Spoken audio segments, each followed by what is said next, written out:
Hello guys! Welcome to my vlog. Ayun yung kasama ko. Naglakad-lakad kami dahil sobra ng boring doon sa loob ng accommodation namin. So ito yung view dito sa nilakaran namin. At dito naman sa side na to, ito yung factory na pinagtatrabahuhan namin. So maliit lang siya. Ayan, dahil Sunday ngayon, close ang mga factory. Bukas, back to work na naman.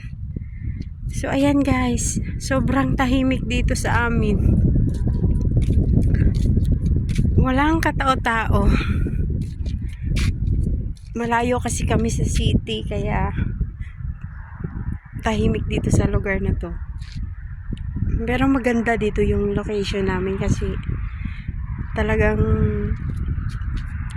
iwas gulo.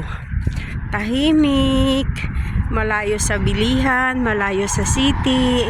Highway ito pero iilan lang talaga ang mga sasakyan ang dumadaan.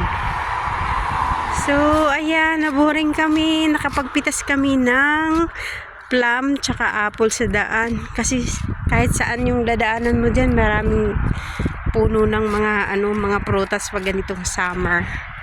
Yun lang ang maganda dito. Free ka na ma-make up ng mga gusto mong kainin. Kung pwede nga, magdala ka na ng plastic na paglalagyan mo ng mga prutas. Wala nga kaming plastic. O, tingnan, kanya-kanya kaming bit-bit ngayon ng prutas. Hindi pa masyadong hinog yung apple pero pwede na kainin. So ano, Inday? Pasaan na tayo? Maganda yung panahon. Hindi mainit. Mahangin. Pero parang uulan nga eh.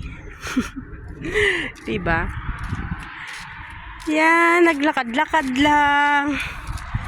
Nakakaboring na talaga doon sa loob ng aming accommodation. Kaya lakad-lakad. Ito ang highway na pupunta sa city.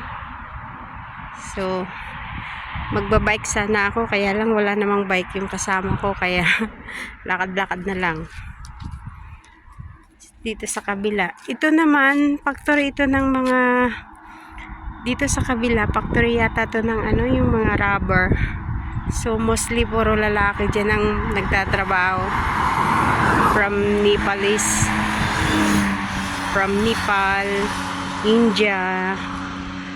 Dito sa amin Ukrainian at Pilipino, tsaka kaunting mga local na Polish. So yan lang guys, have a nice day and thank you for watching. God bless you all.